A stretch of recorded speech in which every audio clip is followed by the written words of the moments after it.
Hi, I'm Jan Rutherford, founder of Self-Reliant Leadership.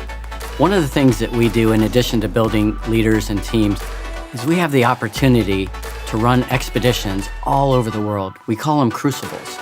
And we get executives that are in need of a digital detox and a transformation and needing to step back, along with special operations veterans who are transitioning out. And we call these special operations soldiers warriors and diplomats. They're not just about the violence that comes with the military, but these are people that have been trained to go into villages all over the world and win hearts and minds with great skills that they can bring to the business world.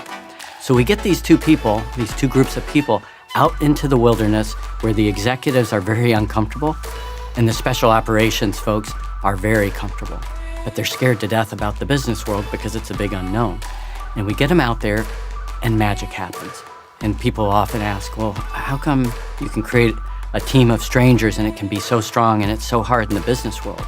And I think it's because of three things. One, when we select them, we tell everyone, whether they're an executive or a special operations soldier, they've been selected because they're selfless, they have heroic aspirations beyond power and money, and there's a little bit of adventurous spirit in them, not just physical, but they're willing to take risks and be bold. When we tell people that's how they've been selected, it actually creates an expectation. And part of that selflessness, the we before me, is one of the most important things because everyone out there is trying to help everyone else where they're at in their life, in their transformation. And so what we see when we go out there is oftentimes humor is one of the things that really bonds a team together to build trust. One fellow that we had at one point, a senior executive in a Fortune 500 company, was leading the expedition, and after a certain point, I kind of ran up to him and I said, "Josh, turn around." And he looks back, and there's nobody following him. And he goes, "Oh." I go, "What?" He said, "I do this. I don't communicate well. I'm leading. I think everybody's behind me, and they're not, are they?" And so that was a great lesson that it's not about how fast you go, because we'll say, you want to go fast, go alone. You want to go far, go together. But it was really about communicating. Here's where we're going to take breaks. Here's what we're going to do, and keeping track of where people are at and demonstrating you care. Another example is another senior executive got to a point where there was a ledge in Moab, Utah, and she looked down and she said, "Jan, I'm not going any farther. I could die." I looked down and I said, "Jacqueline, you're not going to die. We've got a ledge this big. I mean, if you go there and you jump off, you're going to die." She goes, "I could die." I said, "Fair enough." We said all along, part of the ground rules were, if you feel uncomfortable, we'll figure something else out. So at that moment, we turned back and I thought, this has ruined the trip for her. I pushed her too far. We sat down after we got at a place she was comfortable, and she said, "I know my limit. I need to understand my team's limit. I probably stretch them, and I don't even know." In the business world, they're at the equivalent of sitting on a ledge where they think they're going to die. I need to be more considerate and careful. And what was amazing is I thought the trip would have been ruined for her because one, that I pushed her too far, or two, that she turned around.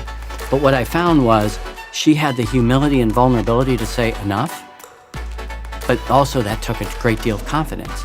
And the fact that she had the humility and the vulnerability to turn back fed into her confidence. And I thought, well, isn't that interesting? We always say you need a balance of confidence and humility, and someone that had it really, it feeds into each other. The last story I'll relate is a fellow was climbing an 80-foot rock face. He'd never climbed before in his life, and he got up there, through a lot of scraped knees and peeled off fingertips and everything, but he got up there. He got to the top. He got down, and he said, "Hey, I want to thank you guys. You got me up there." And we said, "Jim, we didn't get you up there. You got up there by yourself." And he said, No. You were positive. You were constructive. You were simple and concise in your communication. You told me where to put my feet." Oh, like what?